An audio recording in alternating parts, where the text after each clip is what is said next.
अस्सलाम वालेकुम मेरे प्यारे भैन भरावो।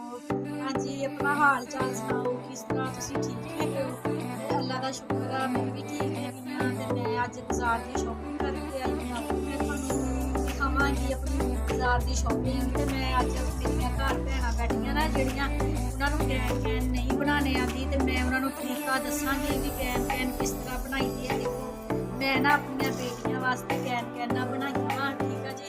मेरिया प्यारियां भैणां जिहड़ियां घर बैठियां वा उन्हां नूं नहीं समझ आती कि असीं कैन किस तरह बनाईए। वीडियो भी देखदियां वा तो उन्हां नूं फिर भी समझ नहीं लगदी कि असीं की करिए ते असीं किस तरह बनाईए। ते मैं तुहानूं दस्सांगी कि कैन दा कपड़ा कितना लैना वा, कितना पीस लेने हैगे आ ते कितना कट्टनी हैगी आ। ठीक है जी, मैं सारा तुहानूं तरीका ना अज समझांदी। ठीक है जी। हाँ जी, मैं हुण तुहानूं दस रही हैगी आ कि यह देखो कितना खलार हैगा वा कैन का। ये देखो जी। ते पहला ते मेरी गल सुनो जी, एक असीं लैना हैगा वा 3 मीटर कपड़ा कैन। ठीक है जी, 3 मीटर असीं कैन लैनी आ।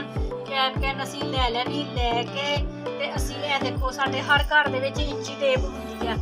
इंची टेप दे नाल ना असीं इत्थों दी कपड़ा लैके ना 12 इंच ना असीं उपरला लै लेना वा। ਜਿਹੜਾ ਸਭ ਤੋਂ ਉੱਪਰ ਪੀਸ ਆਣਾ ਵਾ 12 ਇੰਚ ਲੈ ਲੈਣਾ। ਤੇ ਇਹ ਜਿਹੜਾ ਅਲੱਗ ਸਾਡਾ ਲੱਗ ਜਾਣਾ ਹੈਗਾ ਵਾ ਚਿੱਟੇ ਕੱਪੜੇ ਦਾ ਨਾ ਨੇਫਾ। ਠੀਕ ਆ, ਤੇ ਇਹ ਤਿਆਰ ਹੋ ਜਾਂਦਾ ਹੈਗਾ ਵਾ 14 ਇੰਚ। ਠੀਕ ਆ, कैन ਹੁੰਦੀ ਹੈ ਸ਼ੁਰੂ ਥੱਲੇ ਉਹਦੀ ਵੀ ਉੱਪਰੋਂ ਦੀ ਲੱਕ ਤੋਂ ਨਹੀਂ ਅਸੀਂ ਫੁੱਲੀ ਕਰ ਲੈਣੀ ਹੈ ਕਿ ਲੱਕ ਹੀ ਸਾਡਾ ਐਡਾ ਮੋਟਾ ਲੱਗੇ। ਠੀਕ ਆ ਜੀ, ਤੇ ਇਹ ਅਸੀਂ ਇੰਨਾ ਪੀਸ ਲੈ ਲੈਣਾ ਹੈਗਾ। ਅਸੀਂ ਪੀਸ ਲੈਣਾ ਹੈਗਾ ਵਾ ਜੀ 12 ਇੰਚ ਦਾ। ਠੀਕ ਆ ਜੀ, 12 इंच सिलाई च भी इधर भी आ जाना, इधर भी सिलाई आ जाना। तो यदा फिर असीं कितना रखना है वा 1 मीटर। ठीक है जी, ए देखो जी 1 मीटर कितना हुंदा वा 36। ठीक है जी, ए देखो 36 इंच असीं रखनी हैगी आ उपरले कपड़े की। कैन दा उपरला असीं 36 इंच रखना है वा इहदा फिर। ठीक है जी, असीं फिर थल्लों दी जिहड़ियां पट्टियां कट्टनियां वा ना, ए देखो जी असीं इहनूं पट्टियां नूं कट्टना है वा 11 इंच। 11 इंच दियां असीं फिर साडे कोल जिन्ना कपड़ा कैन दा होना वा ना, असीं 11 इंच चढ़ाई ते लंबाई ते असीं बेबहार रख लैनी है। ठीक है ना, भी जिन्नियां भी साडियां पट्टियां कट हो रहीआं वा ना असीं उहनां नूं कट्टी जाना वा किन्ना 11 इंच। ठीक है, 11 इंच दी चौड़ाई लैके ना असीं पट्टियां इहदियां ना जिन्नी साडे कोल कैन होणगीआं ना असीं उहदी कट लैनी है। ठीक है, फिर असीं उपर 1 मीटर लिया है कैन का कपड़ा। तो फिर ये हो जाने साडे 2 पीस एक होने हैगे आ।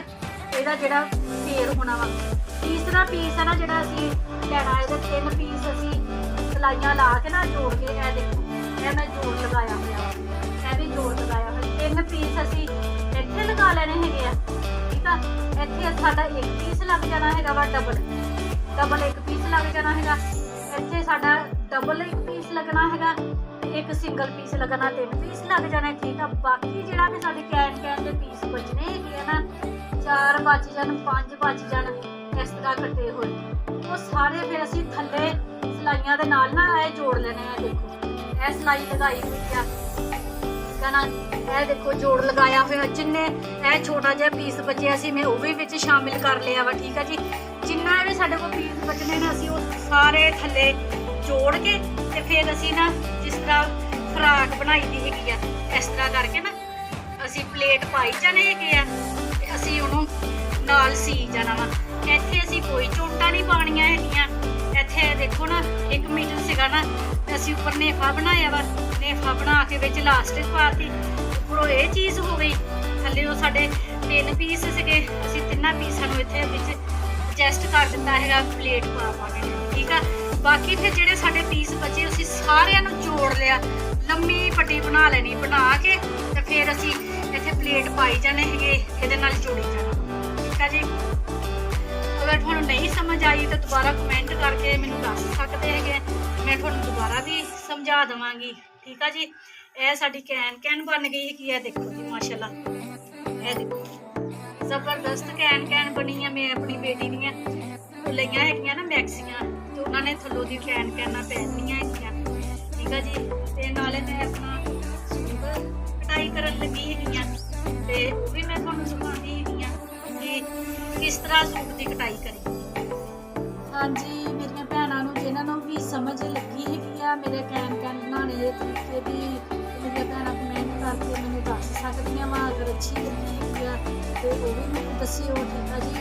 ਤੇ ਇਹ ਮੇਰਾ ਤਰੀਕਾ ਸੀਗਾ, ਮੈਂ ਆਪਣੇ ਤਰੀਕੇ ਦੇ ਨਾਲ ਤੁਹਾਨੂੰ ਸਮਝਾਇਆ ਹੈਗਾ ਵਾ, ਠੀਕ ਆ ਨਾ। ਜਿਹੜੀਆਂ ਮੇਰੀਆਂ ਭੈਣਾਂ ਘਰ ਬੈਠੀਆਂ ਨੂੰ ਨਹੀਂ ਸਮਝ ਆਉਂਦੀ ਹੈਗੀ ਤੇ ਮੈਨੂੰ ਹੁਣ ਦਿਓ ਇਜਾਜ਼ਤ, ਆਪਣੀਆਂ ਦੁਆਵਾਂ 'ਚ ਮੈਨੂੰ ਯਾਦ ਰੱਖਣਾ ਹੈਗਾ, ਮੈਂ ਵੀ ਆਪਣੀਆਂ ਦੁਆਵਾਂ 'ਚ ਤੁਹਾਨੂੰ ਯਾਦ ਰੱਖਦੀ ਹੈਗੀ ਆ, ਠੀਕ ਆ ਜੀ। ਮੇਰੇ ਭੈਣ ਭਰਾ ਕੋਈ ਮੁਸ਼ਕਲ 'ਚ ਹੁੰਦੇ ਤੇ ਅੱਲਾਹ ਤਾਲਾ ਉਹਨਾਂ ਦੀ ਮੁਸ਼ਕਲ ਹੱਲ ਕਰੇ, ਠੀਕ ਆ ਜੀ। ਮੇਰੀ ਵੀਡੀਓ ਨੂੰ ਲਾਈਕ ਕਰਨਾ ਵਾ, ਕਮੈਂਟ ਕਰਨਾ ਵਾ, ਸਬਸਕ੍ਰਾਈਬ ਲਾਜ਼ਮੀ ਕਰਨਾ ਹੈਗਾ, ਘੰਟੀ ਦਾ ਬਟਨ ਵੀ ਲਾਜ਼ਮੀ ਦਬਾਉਣਾ ਵਾ, ਠੀਕ ਆ ਜੀ। ਅੱਲਾਹ ਹਾਫਿਜ਼।